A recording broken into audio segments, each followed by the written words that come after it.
He mentions, for example, the argument he writes is that Cordoba in southern Spain was a city where followers of Islam, Christianity, and Judaism lived together in peace and produced different philosophies. No, in fact, forget about that. But he follows, in fact, Cordoba's history is full of stories of oppression and massacre prompted by religious fanaticism. If whatever peace and harmony that is supposed to have existed in Cordoba was the fruit of Muslim rule, the subtext is that the United States would enjoy similar peace and harmony under Islamic rule, meaning meaning dimitude, right, and paying jizya. Yes, ma'am. Yeah, Mark, you seem so knowledgeable. Do you know anything about the connection between Marxism and the Muslims? Yes. Yes. Yeah. There is long time you can talk about it, but in general, what happens now, the Muslim to defeat other culture, they don't care who they gonna join, which party, which belief they gonna join, to reach their goal. So now they found out that the Marxist is the easiest way now, so people can say, no, nothing wrong with this. And to get them away from a religion picture, and to continue to comment on what you have said. Not just the Muslim Brotherhood. Guys, think about that Quran for a little bit. If a book, I'm not talking Quran, if a book teaching others to kill other group, is this can something from God? Very simple. This is my only word. So there is no moderate Muslim. Thank you. I would argue with him a little bit. There is no moderate Islam. There can occasionally be a moderate Muslim. Okay. But Islam is by its nature not moderate. Now I'm going to, just give me a second because I want to clarify something from the first video, which says that it is a social network, it is educational, it's how to run your life. Well, so is Orthodox Judaism, folks. Okay? The difference is that Orthodox Judaism is for those of us who are Jewish. I have no intention of, all right, you may like pastrami, but basically I have no intention of having everybody eat kosher, or grow a beard, or grow sidelocks, or wear a yarmulke. That's not the way we do business. So yes, we have similarities in that aspect. My life is totally encompassed by what my beliefs are in terms of what God taught us as Jews. But it has nothing to do with the rest of you. Exactly. Islam, on the other hand, wants to conquer everybody. Either you will become a Muslim, or you are dead, Mark mentioned this, or you will be dhimmi and pay the jizya. Okay? Those are your options. Now, something else. We have a Muslim congressman, a rabbi, not God forbid, a congressman, Ralph Ellison, I think is his name. Oh, yeah. And Keith Ellison, and he insisted on swearing on the Quran. So they got the Quran that Thomas Jefferson had, all right, and he swore on it. Now, why do we insist on the Bible? Specifically a Bible which includes the Old Testament. Yes. Because only in the Old Testament you find twice, you shall not bear false witness. And in more than one place does it say, you shall keep far away from falsehood. It doesn't say anything like that in the Quran. It is a call and an attempt at assuring your veracity as a human being if you are willing to swear on a Bible. Swearing on a Quran, unfortunately, means nothing. Okay? There's a lot going on. The biggest thing you can do is educate yourself. And others. And then with that, through others. Because if you don't know the answers to the questions, then they can fool you. They lie all the time. There's an official ruling from the 1200s, I think it started. Taqiyya, which is lying to protect Islam. Yeah. White lie. It's called a white lie. A white lie. You're right. It's called a white lie, but their definition of a white lie has gotten stretched out of all recognizability. Because Islam does not believe in killing innocents. What they don't tell you is a Jewish child in Israel is not considered an innocent because that Jewish child may grow up to be a Jewish soldier who might maybe kill a Muslim. Therefore, it's okay to kill a Jewish child.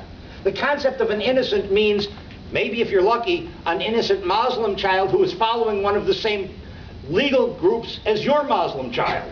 But I have to make something clear about killing in the Quran.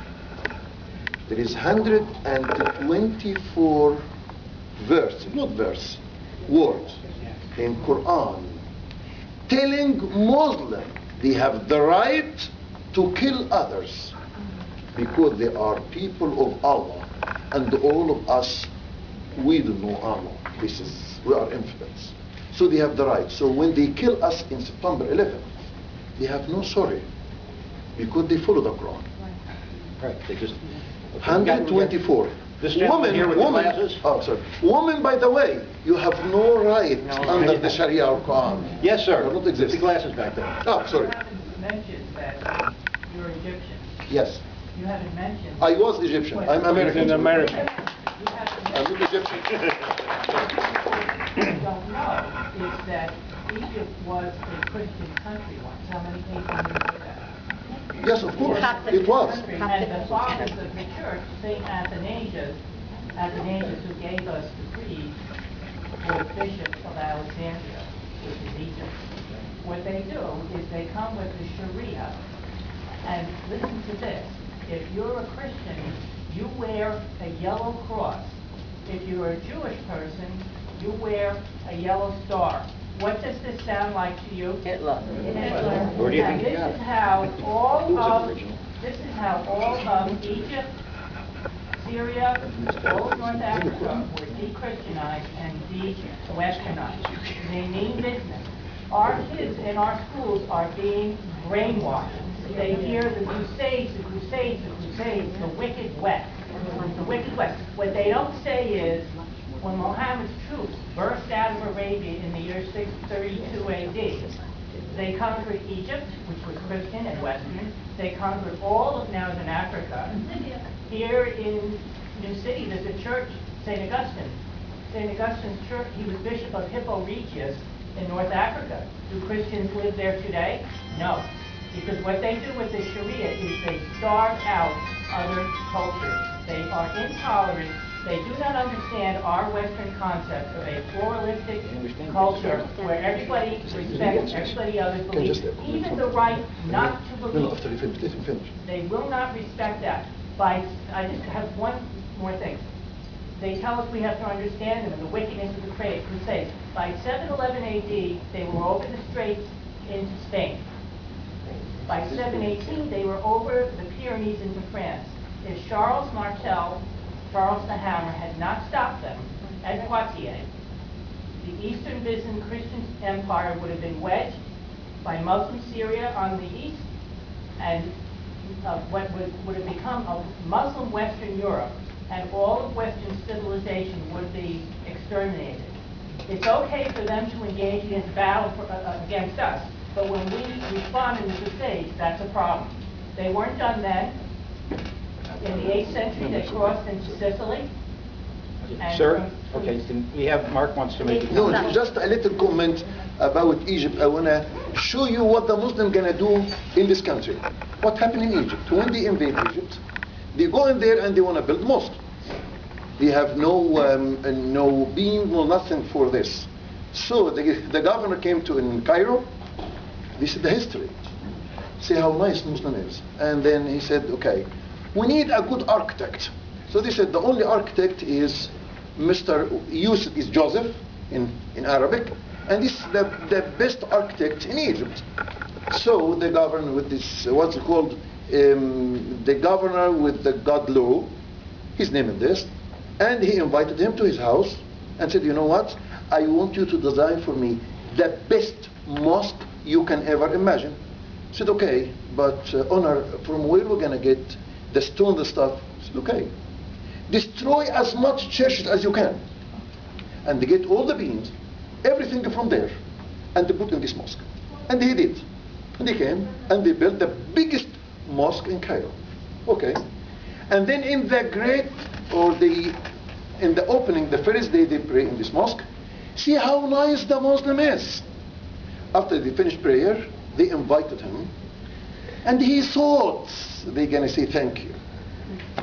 And he said, guys, who designed this mosque is this infidel architect. So as a reward for this mosque, we're gonna cut his head, and everybody has to step in his blood by his foot, just to wipe that infidel and that is infidel spirit from that mosque. And they did it. They will do it here. I don't want to tell you what happened with us as a Christian in Egypt, and up till this moment, forget it about what's happened in 18 days ago, or Mubarak, or whatever. Because my father was a priest, I know exactly, and I was a member of the board of 5 churches, and the Sunday school leader in a lot of churches all over the country. And when I fled from there, because they want to kill me. But what I'm telling you, since you said about Egypt, this exactly what the thank you the Muslim give it to the sorry? When did it happen? 14 centuries ago. I'm telling you guys, but don't forget, they killed my father in the altar 5 years ago. Yes, I'm telling you. Don't forget, they killed 25 on the church in the New Year Eve last month. It's not 14th century. The same story happened. The same story. They stoned woman. You know how they make a hole in the floor and they put a woman in the middle, in the, like here, and they start stoning her till it get killed. I have a videos here. One time, if you would like to see